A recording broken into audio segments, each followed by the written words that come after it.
Welcome to Uptrend Channel. Eto, kung makikita nyo sa right, yan yung mga nasa watchlist natin. And yan, puro green sila lahat ngayon. And it's good news. And baka magre-rebound. Magbabounce na siya from the support. Sana dumire-diretso na siya. Alright? Pero kung titignan natin, hindi pa rin tayo magbebenta. Why? Kagaya na ito sa Ali, etong red line na to, yun yung price na binili ko siya. Okay, so nag-hold siya dito sa 200 EMA, etong orange na to. And yan, papunta na siya sa dividend day, which is ex-dividend day niya is August 1. Payment day is August 15, and that's Friday. So most likely maraming nagbibilihan ng stocks para makahabol sila diyan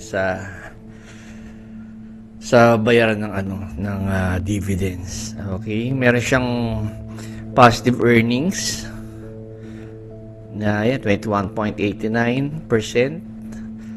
Kanyang revenue 2.14 up siya percent. So kaya nag-hold tayo dyan dahil maganda yung kanyang fundamentals. But in terms of technical, medyo nakakapanik, di ba? So, let's see. So, hold muna tayo dyan hanggang di tayo makapag-take profit dyan. Okay? Now, let's go to UGI Corporation. Ayan. So, eto, parang nangyari sa kanya, nag-range siya. Okay, nag-range siya, nag-sideways siya. So, again, etong red line na to, ito yung price na bumili tayo. And yan. Kaya nga sabi ni Tito Warren na trading is a money transfer from the impatient to the patient. So we will try to be patient. Okay, at this time. And ito yung support area niya. Lagyan natin ng guhit. Yan. And then, patiently, let's, baka ito pag nag-earnings siya, pag may naka-amoy ng magandang earnings dito sa UGI, yung mga big investors dyan magbilihan. Okay, so, wait and see tayo dyan. But, as of now, as you can see, naka 45 degrees or I think this is 30 degrees going up itong ating 200 EMA. So, magandang uptrend pa rin siya. Alright? So, hindi lang tayo purely technical, no? So, babasahin din natin yung kanyang mga galawan ng mga whales, mga institutions. Okay, itong IONQ, parang wow, yes. Pag tumatama tayo, parang feeling natin genius tayo, di ba? Pero pag mali, nako po, nakaka-strays. Okay, ito yung support area niya. May nag-bounce siya dyan sa area niyan. So, sana magdire-diretso siya dyan. Maganda kasi yung mga nito mga press release nito And at the same time, nandito siya sa above 200 EMA. Itong green and blue line natin, yung green is the 20 EMA and 50 day moving average natin yan. So, parang sige, benta na natin, 4.12% na. But no, we will take profit. Kikita tayo dito. Hindi tayo magpapadala. Ang goal natin ito, 54.74, yung highest niya. So, kaya yan. Okay? So, let's be patient. And yun nga din, nag-compute din ako sa 30 trades ko etong July. 30 trades, tapos $5 at $5 yun. Medyo $150 kagad. Medyo hindi siya wise. Unless siguro mababa yung fee, pwede natin gawin yung mga chupit-chupit. or yung mga scalping or day trading. Pero yun nga, pag medyo lugi tayo eh. Come to think of it, sayang din yung $150, no? Okay, so since maliit pa lang naman yung ating account, kaya siya, proportionately, siya, mahal. Okay? AI. Yan, naman laki ng binaba. Nag-drawing tayo dito ng support. Tinagos pa rin. So, pero ngayon mukhang umaangat na siya. It is up by 1.34%. Yan. Nasa lower rate natin. Okay, ito mga AI, mga technology natin, no? So, we'll see. Ang niya, upside niya, itong 45.08. Yan yung 52-week high niya. So, we will be patient to reach at least itong 38.58. Yan. Okay, basta ang natin, kahit 1:2 ratio, but as of now, sobrang negative tayo.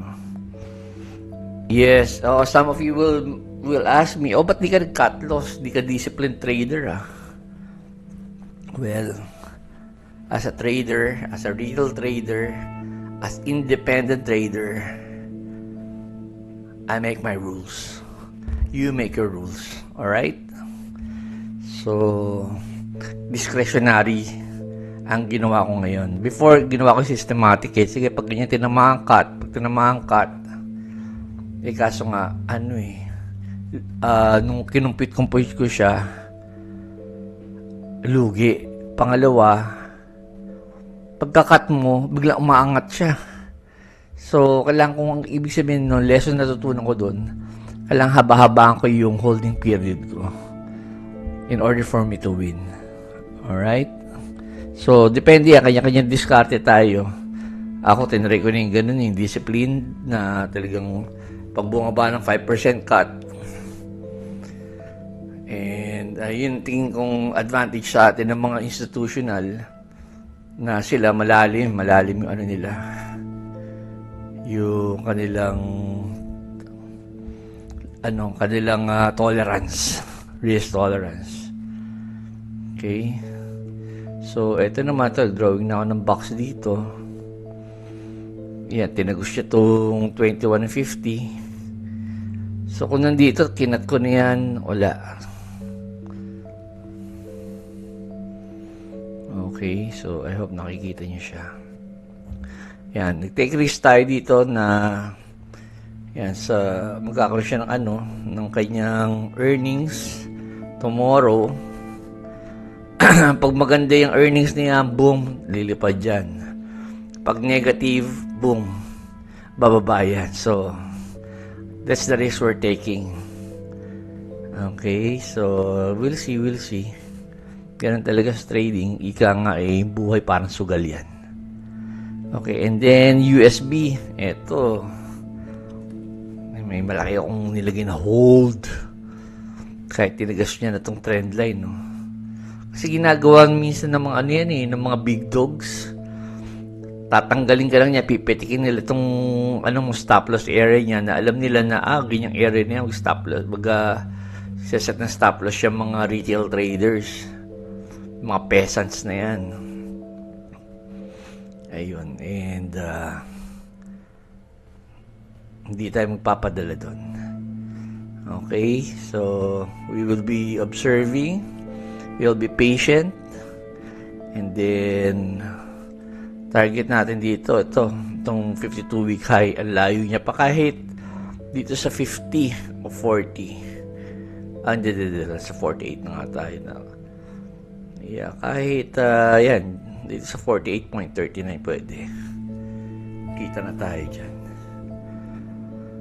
Alright, so sino pa ba? Ano pa ba?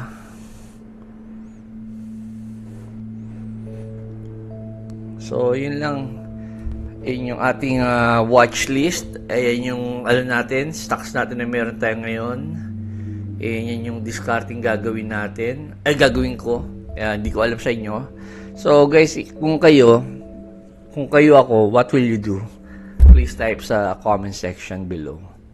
Ano ba yan? Dapat yan, kinat nyo na ba yan? Or mag-hold kayo? Or magdadagdag kayo? Okay, so guys, thank you for watching. I hope that will be profitable. Na sana magdire-diretso itong pataas. Okay, let's not be driven by fear nor greed, but strategically. Alright, so thank you. Happy weekend.